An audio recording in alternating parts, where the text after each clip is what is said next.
पूछे ये दौर किसका है, तुम बताना मेरे हुसैन का है।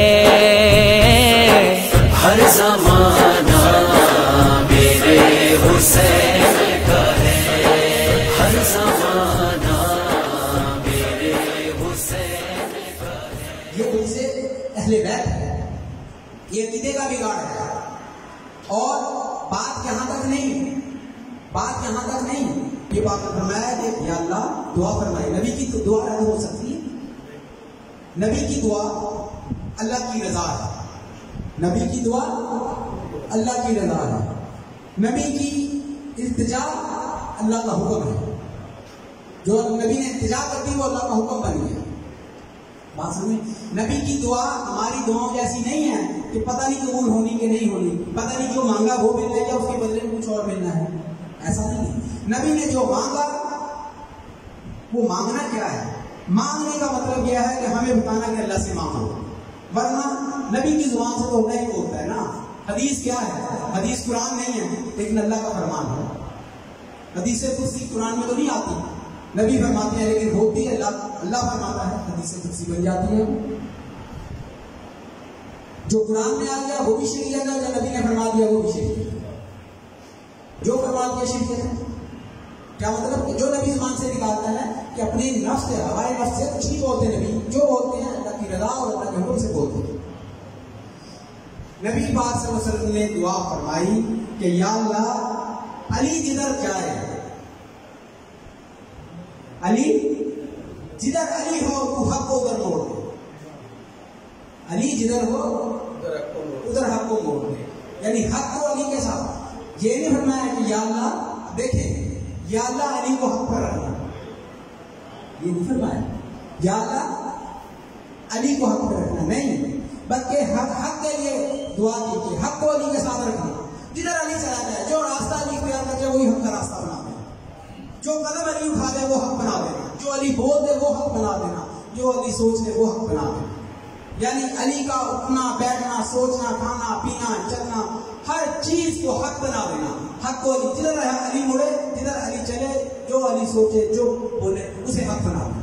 हक के लिए यानी हक को अली के साथ जोड़ दिया। हमारे लिए दुआ कि अल्लाह हमें हक पर चला, नहीं, हक को बात अली के साथ साथ चलो। हक अली जिधर जाए उधर हक साथ जाए। इसलिए कि जो अली के मुकाबले पे है, देखिए ना, या हक होता है या बातिल होता है। अगर हक अली के साथ है, अली के साथ साथ है, अली का हर कदम हक है, तो फिर अली के मद्दे मुकाबले आने वाला कदम क्या है? उम्मत, वो हक है, वो जिधर जाएंगे वो हक है, जिधर वो मुड़ेंगे उधर हक हो जाएगा। यही वजह है कि जिस रास्ते पे ये चले वो तो राह तरीकत बनी। तरीकत कहां से चली?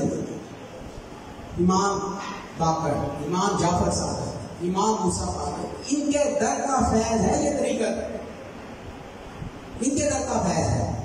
गौसे आजम कौन है? हजरत ख्वाजा मोइनुद्दीन चिश्ती अजमेरी कौन है? लाल शहबाज अजमेरी, यही बड़े नाम है ना, और कितने नाम आते हैं, सब अहले बैत हैं। तो ये तसव्वुफ के सरचश्मे जो हैं ये अहले बैत हैं, इन्हीं से चलाना। निजामी कौन है, साबरी कौन है, सब किसका फैज है? ये अहले बैत का फैज। समझ आ रही है? ये फैज के सरचश्मे में है। तो जिधर अली चले उधर हक, जो रास्ता अली का था वो हक बन गया। क्यों? क्या मतलब चल रही है, खिलाफत तो खत्म हो गई 30 साल में। नबी के बाद दो चीजें हैं मैदान अमल में। नबी के बाद नबूवत का तो इख्तिताम हो गया है, नबूवत अहकाम की सूरत में, एक रोशन रास्ते की सूरत में तो क़यामत तक है, लेकिन वैसे नबूवत का खात्मा है। उसके बाद क्या है? उसके बाद दो चीजें हैं, उसके बाद दो चीजें हैं, खिलाफत और वलायत। खिलाफत खत्म होने वाली चीज थी। हुजूर ने खुद फरमाया था कि मेरे बाद 30 साल तक खिलाफत रहेगी, उसके बाद आग खाने वाली मलूकियत का खिलाफत खत्म हो जाएगी, मलूकियत आ जाएगी। 29.5 साल बनते हैं मौला अली तक, 6 महीने हजरत इमाम हसन मुश्तबा के खिलाफत खत्म हो गई। उसके बाद बनो उमैया का दौर, बनो अब्बास का दौर, उस्मानिया, ये खिलाफत का हम इसको नाम टाइटल देते हैं, खिलाफत राशिदा नहीं है। खिलाफत खत्म हो गई ना, 20 साल खत्म हो गई। क़यामत तक क्या चलना है? वलायत जब से चली है क़यामत तक खत्म नहीं होगी। खत्म होने वाली चीज के ऊपर चोर चरापा, लड़ाई झगड़े, फसाद, दंगा, बहस, मुबाहिसा, इल्म, खत्म होने वाली चीज के ऊपर कत्ल गारत, करबला बपा हो गया, क्या क्या नहीं हुआ, खाने काबे को आग लगा दी गई, मस्जिद नबी का तकद्दस को माल हो गया। किसके ऊपर? खत्म होने वाली चीज पर, जो पहले खत्म हो चुकी थी, टाइटल रह गया था। और उनके हिस्से में क्या आया? जिनके हिस्से में खिलाफत नहीं आई, उनके हिस्से में क्या आया? क़यामत तक की वो चीज जो कभी खत्म नहीं हुई, और जिससे कभी कोई दौर खाली नहीं रहा। खिलाफत का दौर खाली है? कौन सी खिलाफत? दुनिया में कोई खिलाफत नहीं है, सदियां भी नहीं, कोई खिलाफत नहीं। खिलाफत से खाली दौर है ना, खिलाफत से खाली दौर, वलायत से खाली तो नहीं। तो ज्यादा पावरफुल चीज क्या हो? दीन को ज्यादा जरूरत किसकी थी? खिलाफत की भी थी, लेकिन खिलाफत जब खत्म हो गई तो पीछे फिर इस्लाम को बचाया किसने? फिर इस्लाम को किसने बचाया? खिलाफत तो खत्म हो गई। इस्लाम का दिफा किसने करना था? इस्लाम का दिफा किसके जुम्मे था? खिलाफत के जुम्मे। खिलाफत खत्म हो गई तो फिर दिफा किसने किया? फिर दिफा किसने किया इस्लाम का? फिर वलायत ने किया। और क़यामत तक वलायत ही मुहाफिज रहेगी। किसकी? इस्लाम, असल इस्लाम, दीन इस्लाम की असल मुहाफिज वलायत है। और खिलाफत का कयाम अब जो होना है, आखिरी बात, अब जो खिलाफत का कयाम होना है वो भी बवसीला वलायत होना है। ये मुल्ला मौलाना के जरिए कोई खिलाफत कायम नहीं होगी, वो भी बवसीला वलायत होना है। क्यों? कि हजरत इमाम महदी अलैहिस्सलाम कौन है? आखिरी मुजद्दिद, इमाम और खलीफा आखिरी। लेकिन उनके पास जो तसल्सल से पावर्स होंगी वो वलायत वाली होंगी। आपने ये भी एक तुर्की ड्रामा देखा है, तो जिन लोगों ने देखा है, आप देखें खिलाफत उस्मानिया कायम हुई, पीछे किसकी ताकत थी?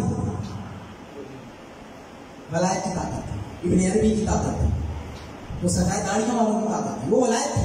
वलायत ने एक अक्स कायम किया खिलाफत का। वो ये जो खिलाफत उस्मानिया का इब्तदाई दौर था, ये उम्मीयों से 1000 दर्जे अच्छा था। तो खिलाफत कायम हुई, यूनिटी कायम हुई इस्लाम की, किसके सदके? वलायत के सदके।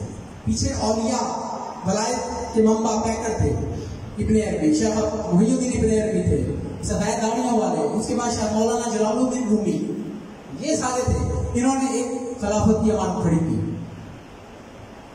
और अब जो खिलाफत कायम होनी है वो भी खानकाहों, औलिया, सूफिया के जरिए होनी है। लेकिन वो सूफिया अगर ये वाले होंगे जिनके बारे में मैंने पहले बात कर दी है, तो ये खिलाफत के रास्ते में सबसे बड़ी रुकावट यही सूफिया ही होंगे। उल्मा की कसी तादाद होगी दज्जाल के साथ, उल्मा की कसी तादाद दज्जाल के साथ होगी, मुसलमानों की कलमा को सब दज्जाल के साथ होंगे। और हजरत इमाम महदी अलैहिस्सलाम के साथ कौन होंगे?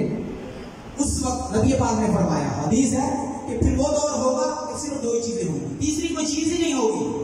तीसरा कोई रास्ता नहीं होगा, और तीसरा कोई टाइटल और कोई दर्जा नहीं होगा। सिर्फ 2 टाइटल और 2 दर्जे होंगे, या हक होगा या बातिल होगा, बीच का कोई रास्ता नहीं होगा। या कोई हक पर होगा, कुल्लियतन हक पर होगा, या फिर बातिल होगा, कुल्लियतन बातिल होगा। ऐशाएं बाएं, आधा तीतर आधा बटेर वाला तसव्वुर ही नहीं होगा उसको। और आपको बताऊं कि हक की तरफ अकल कलील लोग होंगे, और बातिल की तरफ बड़े बड़े पकड़ और बड़ी बड़ी दाढ़ी और जुब्बे वाले सारे लोग खड़े होंगे। नहीं यकीन आता तो एक झलक देख लें कि आज शरीयत का ढिंढोरा पीटने वाले और शरीयत के नाम पर शरीयत का ढिंढोरा पीट कर शरीयत के नाम पर, ऐसा ही है ना, शिर्क बिदअत तौहीद का तमाशा ये करने वाले, आप बताएं कि सबसे पहले दज्जाल को कबूल करने वाले नहीं है वो लोग? क्या नहीं खबरें सुनते आप? दज्जाल को कबूल नहीं कर रहे, दज्जाल के साथ अपने ताल्लुकात जोड़ने के लिए तैयार नहीं हो गए। दज्जाल कौन है पता नहीं है, दज्जाल का, दज्जाल कहां से आना है, दज्जाल किन में से होगा, दज्जाल कौन होगा, उसका सब कुछ पता है। तो आज के दौर में दज्जाल के स्टेज को सजाने वाले जो हैं, क्या वो दज्जाल के साथी नहीं? तो ये कौन लोग हैं? ये वही लोग हैं जो हमें बताते हैं कि दीन क्या है। किनको बताते हैं? कि जिन्होंने दीन की हिफाजत की है और दीन की हिफाजत करनी है। अहले तसव्वुफ तरीक़त, अहले तसव्वुफ तरीक़त अपनी किबले दुरुस्त करें, वरना खड़े होंगे उस साइड में, टाइटल होंगे, नाम होंगे, किसके टाइटल लगे होंगे, चिश्ती, कादरी, नक्शबंदी, जोरबर्दी, चिश्ती, निजामी, फलाना फलाना, टाइटल सबके साथ लगे होंगे। ये नहीं पता होगा हम खड़े कहां, सुन्नी, हनफी, बरेलवी, पता नहीं क्या क्या टाइटल लगे होंगे, ये नहीं पता हम खड़े कहां हैं। ये टाइटल वैसे मरोड़ मरोड़ तुम्हारे हाथ में पकड़ा दिए जाएंगे। टाइटलों से तो बचना चाहते हो, टाइटलों से नहीं बचना, अमली मैदान है, अमल से बचना। आज ये जो पैगाम मैंने आपको दिया है, इसका मरकजी और सेंट्रल आइडिया क्या है? एक, अब यजीद का दरवाजा तो मैंने हमेशा के लिए सिलसिला मलकिया की हद तक बंद कर दिया। ये जो यजीद का बैठा वकील, इसके शर से कैसे बचना और कैसे अपनी औलाद को बचाना? अजीब सोच, हमें रहना बात। तो ऐसे लोगों के शर से बचना है। यजीद के शर से तो हम बचे हुए हैं, लेकिन यजीद के वकीलों के शर से बचना है। और इससे ऊपर का भी एक दर्जा है, लेकिन वो बात बहुत ऊपर जाएगी। वो अहले इल्म के लिए है। वो क्या है? अहले इल्म के लिए अक्लमंदाना इशारा काफी है। हक को हक जानो, हक को हक जानो, मानो, फिर तरीक पर चलो, इश्क करो, उनकी तरफ खड़े हो जाओ, दिलो जान के साथ खड़े हो जाओ। इनके साथ मौला अली की साइड, मौला अली के साथ पे खड़े होना है। अपनी औलादों को, अपनी नस्लों को मौला अली के घराने और मौला अली वाली साइड पे खड़े करना है। जहां मौला अली की बात हो उधर खड़े हो। यही हमारा अकीदा है। हम अली वाले हैं, हम हसनी और हुसैनी हैं। हम अगर शरीयत की रूह से देखें तब भी हम अली वाले हैं, अगर शरीयत की रूह से देखें तो भी हम अली वाले हैं। हम खिलाफत राशिदा के आखिरी खलीफा और उसके बाद हज़रत इमाम हुसैन, हम इनके मुक़ल्लिद और इनके तरीक़ पर और इनके पैरोकार हैं। हम शरीयत की रूह से, खिलाफत की रूह से भी हम अली वाले हैं। हमने खिलाफत भी अली की कबूल की, हमने खिलाफत भी हज़रत इमाम हसन की कबूल की, हदीस की रूह से 30 साल हम उसी खिलाफत को मानते हैं। और अगर हम दूसरे तरफ देखते हैं वलायत के मामले में, तो तब भी हम अली वाले हैं, हम हसनी और हुसैनी हैं। कैसे? अगर हम कादरी हैं तो भी हम हसनी और हुसैनी हैं, अगर हम चिश्ती हैं तो भी हम हसनी और हुसैनी हैं, अगर दादा गंज बख्शली अजमेरी के लिए जुलैती हैं तो भी हम हसनी और हुसैनी हैं। हम जिस वली के साथ जुड़े हम हसनी और हुसैनी हैं। हम तरीक़त की रूह से भी हसनी हुसैनी हैं, हम शरीयत की रूह से भी हसनी हैं। हम इधर भी अली वाले हैं, हम इधर भी अली वाले हैं। जो अली के मुकाबले पे है हम उनसे बेजार है, हमारा उनसे कोई लेना देना, कोई वास्ता ताल्लुक नहीं है। जो अली का वकील है वो हमारी सलामतों पे, जो अली के मद्दे मुकाबल मुखालफत करेगा उसके साथ हमारा कोई लेना देना नहीं। उसके टाइटलों पर हम 1000 बार लानत देंगे, हमें उसके टाइटलों का कोई एतबार नहीं, उसके टाइटलों से हमें कुछ लेना देना नहीं है। उसके 10 अच्छे कामों में से अगर एक बुरा काम है तो हम उसके 10 अच्छे कामों को छोड़ के इस एक चीज को पकड़ेंगे जो बुनियाद है, वो है ईमान। बात समझ में आ गई? ये नुक्ता वो है कि सिलसिला मलकिया में सबसे ज्यादा तहकीक, तकरीर, तहरीर का मौजू मैंने बनाया है। ये नाजुक मौजू है, लेकिन इसके ऊपर मैंने सबसे ज्यादा आवाज उठाई है। वक्त आएगा याद करेंगे कि इस फितने को सबसे पहले एड्रेस किया था मैंने, ये आप याद करेंगे। मुझे इसका क्रेडिट नहीं चाहिए, मेरा क्रेडिट ये है कि अगर आप में से एक भी बंदा ईमान बचा ले तो मेरा क्रेडिट ये है।